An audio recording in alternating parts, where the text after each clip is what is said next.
Virtual reality storytelling has become popular because it can teleport viewers into the middle of an environment. And when it comes to producing VR content, there are two primary methods: shooting at 360 degrees and 180 degrees. We spoke with three experts about both approaches. For 360 degrees, they say there are definite advantages.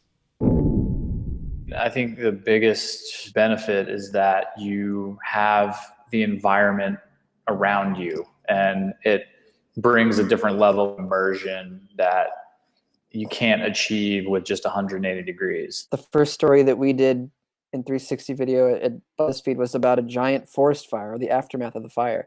And so it was a great story to have used this technology to be able to let people look all the way around to get a sense of how much space was affected by this fire. I mean, it was thousands of acres, but nonetheless, even in the areas that we went, to be able to have that full 360 experience, that worked great. Now, if you hear, a dinosaur making sound and walking up behind you, and you can actually turn over your shoulder and see that there's a dinosaur walking up beside you, it's that level of quality and storytelling where you genuinely feel like you are entirely surrounded and are part of the scene. It's pretty powerful. But 360-degree VR is not without its limitations.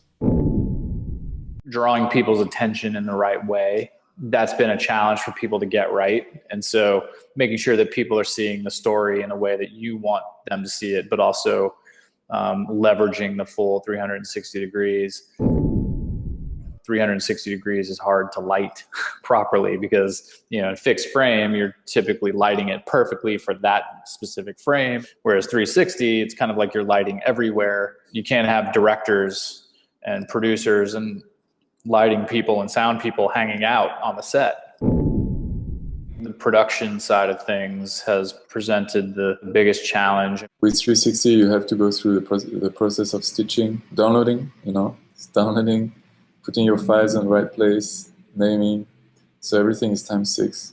Some think that even though 180-degree VR is a new trend, it might be the better storytelling option. The direction where you point the camera, that's more or less the direction where the viewer is going to look at. In 360, you have too much freedom. How often in real life do you look behind you? It's not very often. Again, you can have something happening behind you in a short film, and if the viewer is not watching it, he will miss the point. If you want to capture what it's like to be in somebody's shoes as they go about and do something, I think 180 might be a good way to do that. You can still have a crew hidden behind the camera if you wish.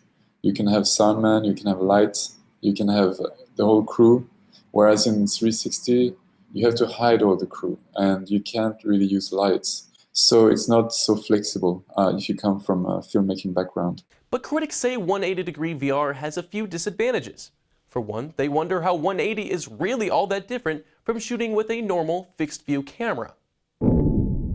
The only difference being is that it's displayed in a VR headset as, a super wide square that sits in front of you. If you're just doing 180 degrees, it's kind of like going to an IMAX movie and sitting in front of a huge screen in front of your face. So a new industry has to be created around 360. You don't have to create a new industry around 180. 180-degree content, it's great at focusing the user's attention and saying, look, you can only look right here. That's it. You're only going to be able to see what's in front of you. If you expect to see something behind you, then you would think, okay, there's something wrong with 180. I think people will say, why is it not a full 360? Where's the other half? But Kramer says there's an opportunity here. As 180-degree VR continues to evolve, so could the ability to do more with that blank space. I think that you can provide information that is somehow visual, but is not video, obviously. It could be something like a data visualization, a simple visualization, a small amount of text that corresponds with what's on the other side of that video sphere, but it can't just be blank space. So filling that effectively is crucial. 180-degree VR and 360-degree VR provide different storytelling benefits. If you prefer to have more control over direction and viewer attention, then 180 degrees is the answer. But if you would rather give the audience a more immersive experience, then go with 360 degrees. For the Futures Lab, this is Mitchell Summers.